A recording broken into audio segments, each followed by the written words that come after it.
वो अपनी गाढ़ी कमाई से महंगे टिकट खरीदकर आपको मालामाल करें और आप देश के 80% लोगों की भावनाओं का सम्मान न करें।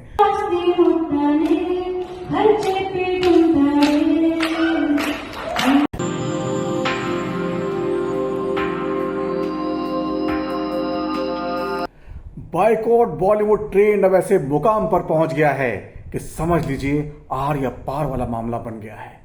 ऐसे में बाइकॉट ट्रेंड से दहशत में आए सुपरस्टार्स क्या करने वाले हैं? 14,000 करोड़ की इंडस्ट्री को बचाने के लिए आगे कौन आएगा?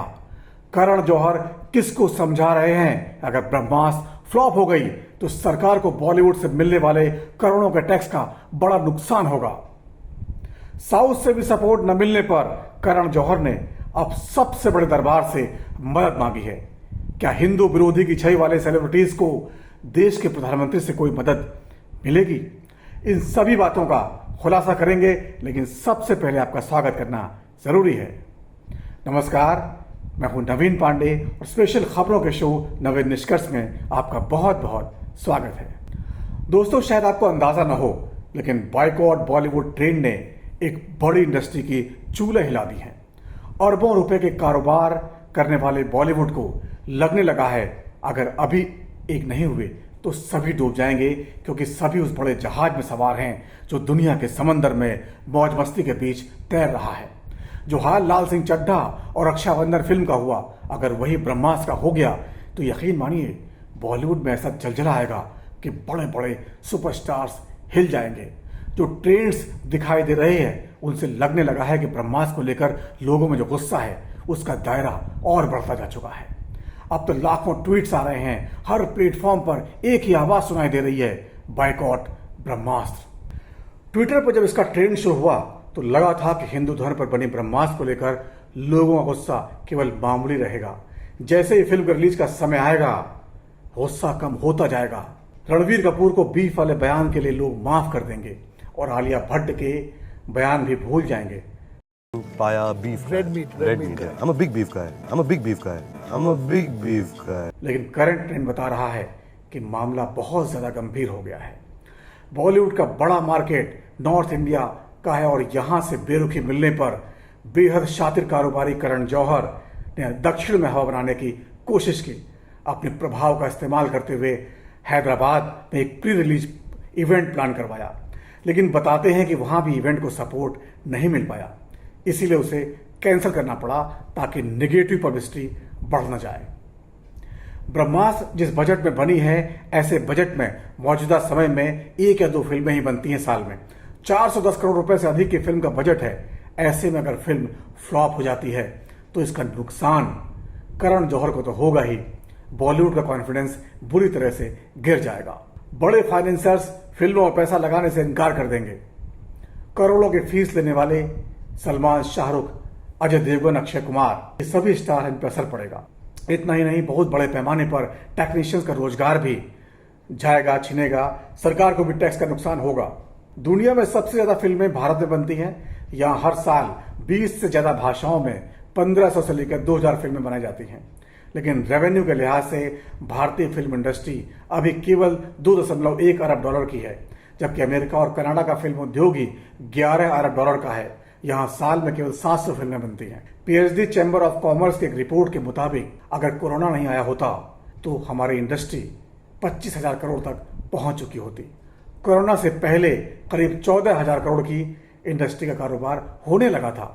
ऐसे में आप अंदाजा लगा सकते हैं कि कितने बड़े बड़े लोग इसमें शामिल होंगे और कितना नुकसान हो सकता है। अब करण जौहर हर वो रणनीति का इस्तेमाल कर रहे हैं जिससे उनकी फिल्म फ्लॉप होने से बच जाए। इसी के लिए करण जौहर की टीम कई रणनीतियों पर एक साथ काम कर रही है। पहली रणनीति के तहत सत्ता तक गुहार लगाई गई है। सरकार को यह समझाने की लगातार कोशिश की जा रही है अगर ब्रह्मास्त्र डूबी तो बड़े फाइनेंसर धंधा बंद कर देंगे। ऐसे में बीजेपी को सपोर्ट करने वाले अनुपम खेर, कंगना रनौत जैसे स्टार्स भी लपेटे में आएंगे। सरकार को टैक्स का बड़ा नुकसान होगा, बेरोजगारी बढ़ जाएगी। इसीलिए कुछ भी करके 9 सितंबर तक किसी भी तरह मदद की जाए ताकि ब्रह्मास्त्र हिट हो सके। इसके लिए बड़े मीडिया हाउस को भी बैकडोर से समझाने की कोशिश हो रही है। एक बार ब्रह्मास्त्र हिट हो गई तो भविष्य के लिए बायकॉट का ट्रेंड खुद ही दम तोड़ देगा। दोस्तों, हाल ही में देखा आपने कमाल राशिद खान, जो फिल्म क्रिटिक बताते हैं अपने आप को, काफी बड़ी फैन फॉलोइंग को सोशल मीडिया पे है, उनको किसी एक पुराने मामले में जेल भेजा गया है। सोशल मीडिया पे चर्चा लगातार है कि ब्रह्मास्त्र को बायकॉट से बचाने के लिए कमाल राशिद खान को जेल भेजा गया। इसके पीछे भी कोई रणनीति हो सकती है। हालांकि इसका खुलासा, इसकी सच्चाई क्या है, इस बारे में अभी तक कोई बात। दूसरी रणनीति के तहत जोरदार प्रमोशन जारी रखा जा रहा है। इसी के तहत आलिया भट्ट, रणबीर कपूर, करण जौहर, अयान मुखर्जी और मोनी राय 2 सितंबर को हैदराबाद पहुंचे थे। फिल्म में साउथ स्टार नागार्जुन भी अहम भूमिका निभा रहे हैं। साउथ के इवेंट के फुटेज अगर आप लोगों ने देखे होंगे तो गौर किया होगा कि पहले रणबीर कपूर ने बाहुबली के डायरेक्टर रहे, राजा मौली के पैर छुए थे, और अब करण जौहर भी नागार्जुन के पैर छूते नजर आए। इसके अलावा करण जौहर ने साउथ इंडस्ट्री के कलाकारों की तारीफ करने में कोई कसर नहीं छोड़ी। नागार्जुन, जूनियर एनटीआर और राजा मौली की खूब तारीफ कर करण जौहर लगातार करते रहे हैं। लेकिन ये लोग शायद ये भूल गए हैं कि एक दौर था जब बॉलीवुड इंडस्ट्री साउथ सिनेमा को ज्यादा तवज्जो देने को तैयार नहीं होती थी। एक आज का दौर है, इतने बड़े प्रोडक्शन हाउस के मालिक करण जौहर साउथ के स्टार के आगे पीछे घूम रहे हैं। इसके पीछे साउथ इंडस्ट्री की नॉर्थ इंडिया के लोगों के बीच बड़ी इज्जत है। इसका कारण है उनकी इंडस्ट्री में हिंदू धर्म सहित सभी धर्मों के प्रति आस्था दिखाई देती है। ब्रह्मास्त्र के इवेंट में किसी ने तेलुगु में गाना गाया तो किसी ने वहां की जनता को लुभाने के लिए उनकी लैंग्वेज में बात की।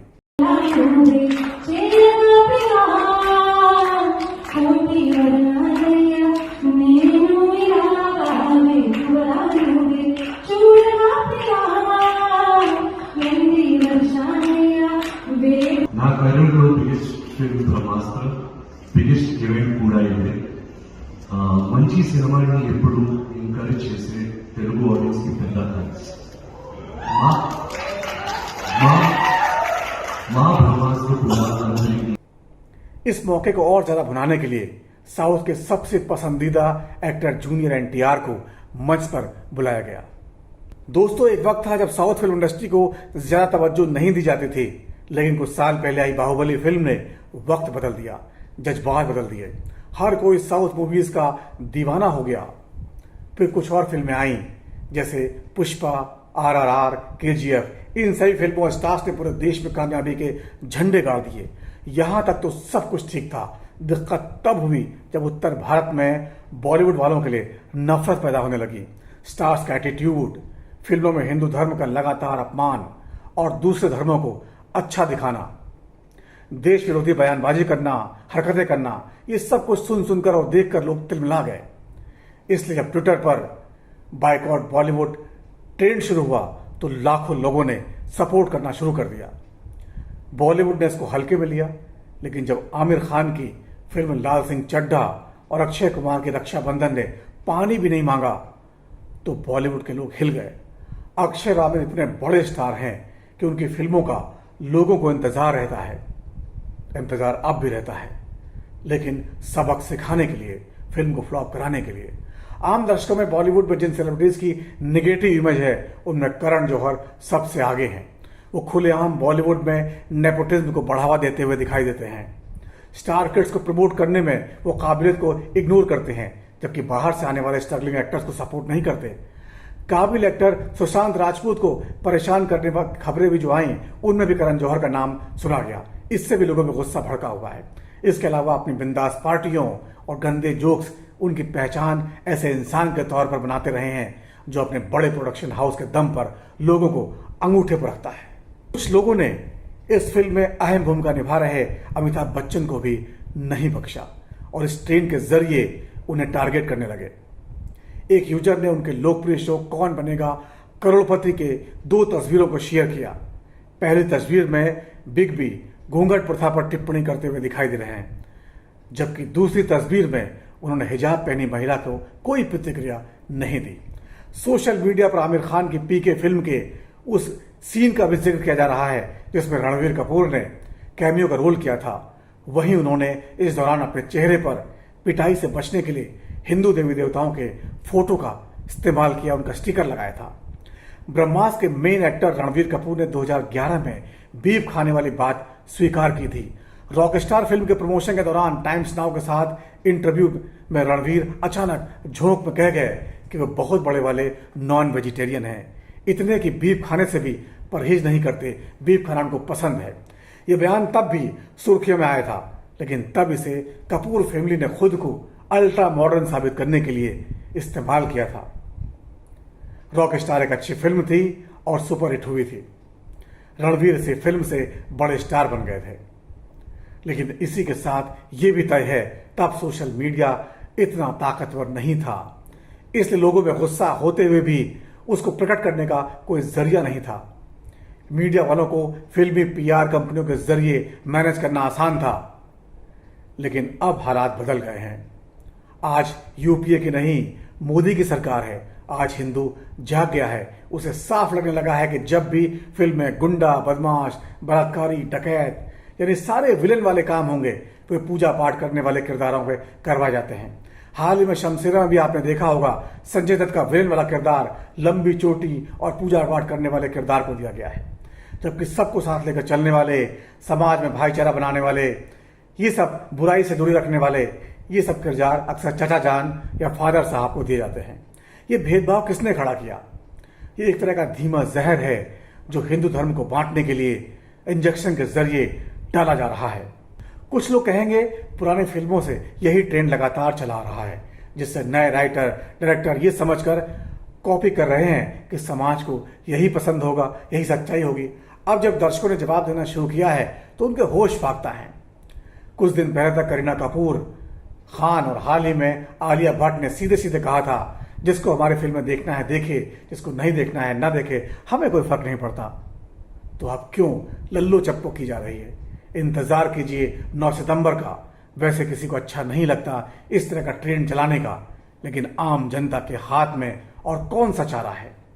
वो अपनी गाढ़ी कमाई से महंगे टिकट खरीदकर आपको मालामाल करे और आप देश के 80% लोगों की भावनाओं का सम्मान न करें, उनके सेंटिमेंट्स को हर्ट करते रहें फैशन के नाम पर, तो कभी न कभी तो ऊंट पहाड़ के नीचे आएगा ही, और कभी न कभी इस पाप की दुनिया को बदलने पर मजबूर करना ही था। इस बारे में आपकी क्या राय है? आपको क्या कहना है? अपनी राय कमेंट बॉक्स के जरिए जरूर रखें, ताकि बाकी देश के लोग भी जान सकें इस समय चुप रहने का नहीं है। इस शो को देखने और चैनल को सब्सक्राइब करने के लिए आप सभी का बहुत बहुत शुक्रिया।